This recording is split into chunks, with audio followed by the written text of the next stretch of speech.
You have seen Alexander McQueen's work. Something about it stops you differently. The skull scarves, the darkness, it does not look like fashion. It looks like a statement nobody finished reading, because it was. Every skull, every widow in black, every funeral dress for 10 years, he was saying the same thing over and over. They applauded and moved on. For 10 years. Every collection was a rehearsal for his own ending. Nobody in the fashion world ever asked what he was actually saying. This video does.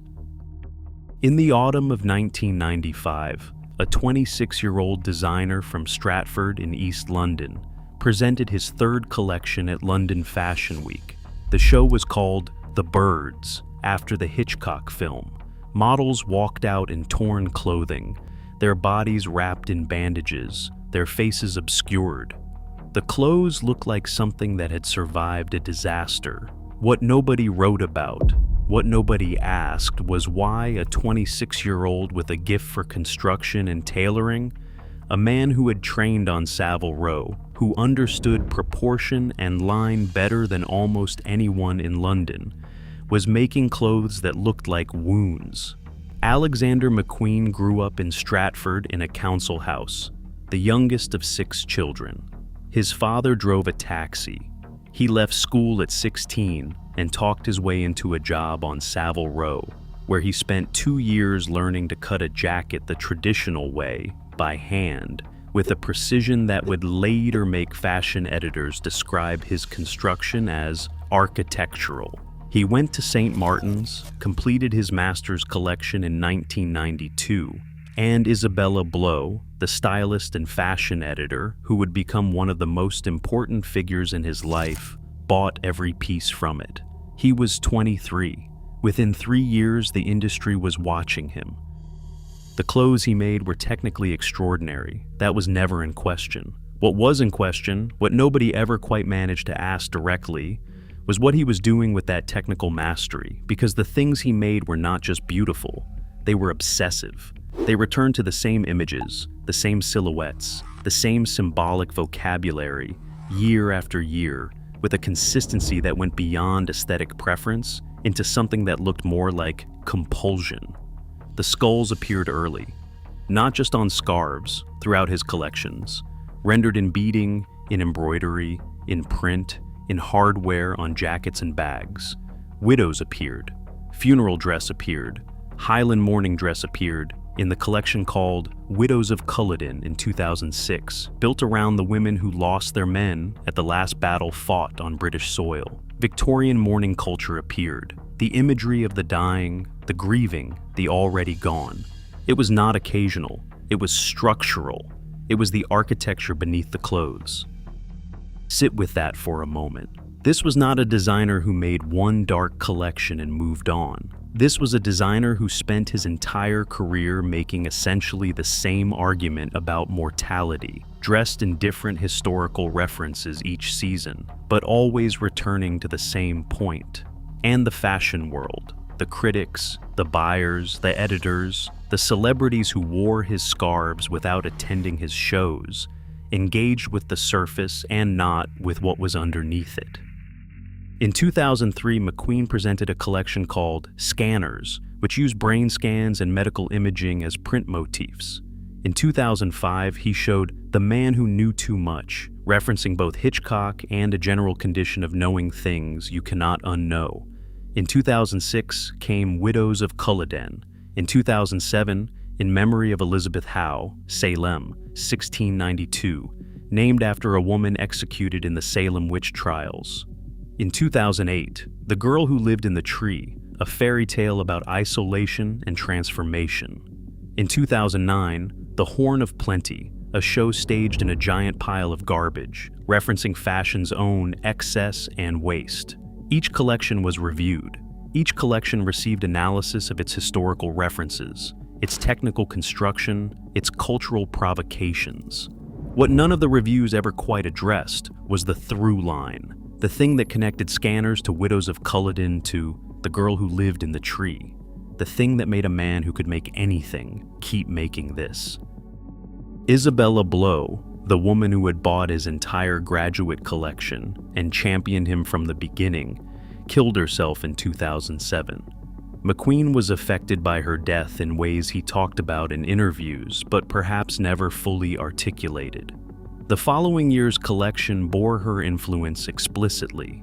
After her death, he told journalists that he felt guilty, that he had not done enough, that he had been too focused on his own work. He also said that the work was, in some sense, the only language he had for the things he could not say directly. That sentence is worth reading twice. The work was the only language he had for the things he could not say directly. In February of 2010, his mother Joyce died. She was 75. He had spoken about her in interviews throughout his career. She was one of the few constants he named when journalists asked about the people who mattered to him. He had told her, at some point that was reported after his death, that his greatest fear was dying before her. She died on February 2nd, 2010. He died 9 days later, on February 11th. He was 40 years old. The fashion world responded with an outpouring of grief and tribute. The tributes were genuine. They also circled the same territory the reviews had always circled: his technical genius, his theatrical vision, his dark romanticism. What very few of them addressed was the question of whether the darkness had always been more than aesthetic, whether the shows had been saying something that the industry was structurally disinclined to hear, because hearing it would have required engaging with what it might mean to take an artist's distress seriously, rather than aestheticizing it. There is something worth understanding about the specific historical moment McQueen was working in, because it makes the silence around what he was saying more striking rather than less. The 1990s and 2000s were a period of extraordinary commercial expansion in fashion. The industry was globalizing rapidly. Luxury conglomerates were acquiring historic houses and independent labels. The business model was shifting toward licensing, toward accessories, toward the kind of volume that requires broad appeal.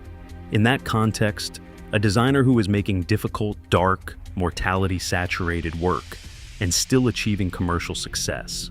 The skull scarf alone became one of the best-selling accessories of the decade, and that was, from a business perspective, a remarkable phenomenon. The darkness was, paradoxically, part of the appeal. It gave the brand an identity that no amount of conventional marketing could have manufactured. But the commercial success of the darkness also meant that the darkness was aestheticized rather than interrogated. The skull became a logo. The widow became a silhouette. The funeral dress became a category. What was, in the fullness of the work, a sustained and serious argument about mortality and grief and what it means to live with both, became, in the public reception of the work, a house style, dark romanticism, gothic glamour, McQueen's brand. The brand was real, the commercial success was real, and the fact that both were built on something that the industry never fully looked at directly is the thing that makes the retrospective reading of the archive feel like something between a revelation and an indictment. Sarah Burton, who had worked with McQueen for 14 years and who took over the label after his death, said in an interview that she spent months after he died going back through the archive. She said she kept finding things she had not noticed at the time, references and symbols and recurring images that formed patterns across the whole body of work that were not visible collection by collection, but only became apparent when you looked at everything together. That is the thing about a pattern that runs through an entire body of work. It is invisible at the moment of each individual piece and only becomes legible in retrospect. The fashion industry runs on immediacy: the show, the season, the trend, the next thing. It does not naturally incline toward looking at what a designer has been saying across a decade, because the system is designed to process each collection and move to the next one. They applauded and moved on for 10 years. What McQueen was making was not dark because darkness sold or because provocation was his brand strategy. He had enough technical skill to make anything. He had enough commercial instinct, the label was profitable, the collaborations with Gucci Group were significant, to have made work that was easier, more palatable, more straightforwardly beautiful. He made the work he made because the work was the language he had. And the language kept returning to the same subject. The skull on the scarf that sold in boutiques worldwide was the most visible symbol of something that ran much deeper than a motif. It was the surface of an argument that the rest of the work was making in full.